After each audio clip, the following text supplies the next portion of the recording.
Tele. Rommel. El Mundo admite que ha manipulado una entrevista realizada a Pablo Iglesias hace 7 años. La Última Hora ha contactado con el periodista que realizó la entrevista a Iglesias en 2014, que ha anunciado que emprenderá acciones legales. El Mundo lo ha vuelto a hacer. En su edición digital ha intentado colar una opinión de Pablo Iglesias sobre Pablo Hasél, cambiando totalmente el sentido de las respuestas del conjunto de una entrevista realizada en 2014 y les salió fatal. La entrevista fue realizada en 2014 por el periodista Sergio Gregori para Furor TV, que ha sido uno de los que ha puesto el grito en el cielo tras ver un contenido que realizó hace 7 años manipulado de esta forma. La entrevista fue realizada en Alicante después de un mitin de campaña de Podemos. En ella, el anterior invitado del programa deja grabada una pregunta para el siguiente entrevistado.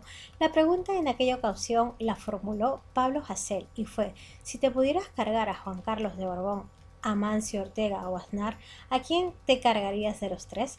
En la respuesta de Iglesias hace referencia a esta gente.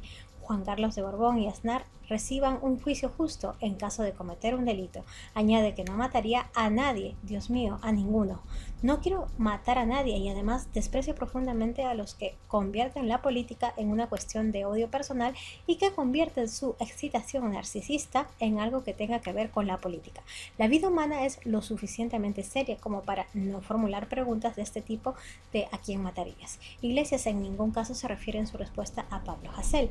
Habla de las 3 personas por las que se le pregunta: Juan Carlos de Borbón, Amancio Ortega y José María Aznar. Lo que pasó a continuación, fantasía.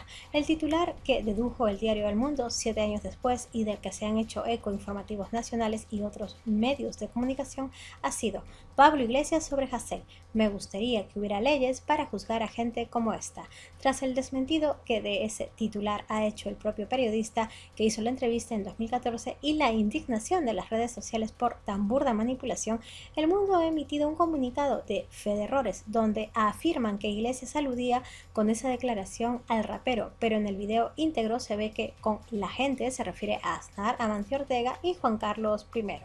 Pero para cuando se publica este pequeño recuadro en el enlace de la pieza original, la noticia falsa ya había corrido como la pólvora y el propio Pablo Iglesias hace ver desde su cuenta de Twitter que el daño ya está hecho. Desde Lu hemos querido hablar con el periodista Sergio Gregori, que realizó la susodicha entrevista en 2014 para saber cómo ha vivido esta manipulación de su trabajo y lo de verse de repente en todos los informativos de televisión. Pregunta: ¿qué ha pasado? Respuesta: ha pasado que los principales medios de comunicación de este país han publicado una entrevista que no estaba abierta al público de un menor de edad filtrada por un blog policial, sin citar la fuente original en su mayoría y por supuesto sin pagar la facturación de la misma.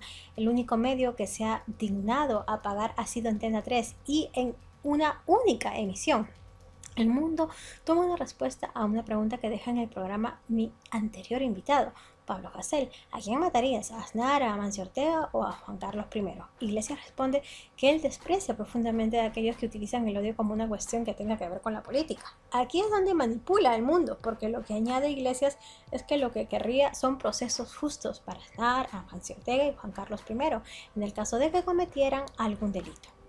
¿Qué opinas de que El Mundo admita que ha publicado una mentira y lo haga en un formato de recuadro de fe de errores cuando ya la noticia ha circulado como cierta en todos los medios? Es habitual, nos tienen acostumbrados a eso en la prensa nacional. Desgraciadamente, cuando infringen el código deontológico de esta profesión y cuando mienten a sabiendas o no, las rectificaciones son escasas y como tienen la obligación de hacerlas, suelen reducirlas al apartado más pequeño de la portada o incluso ni eso, como en este caso, que lo han hecho en un lugar casi invisible. ¿Emprenderán tú y tu equipo acciones legales por lo sucedido?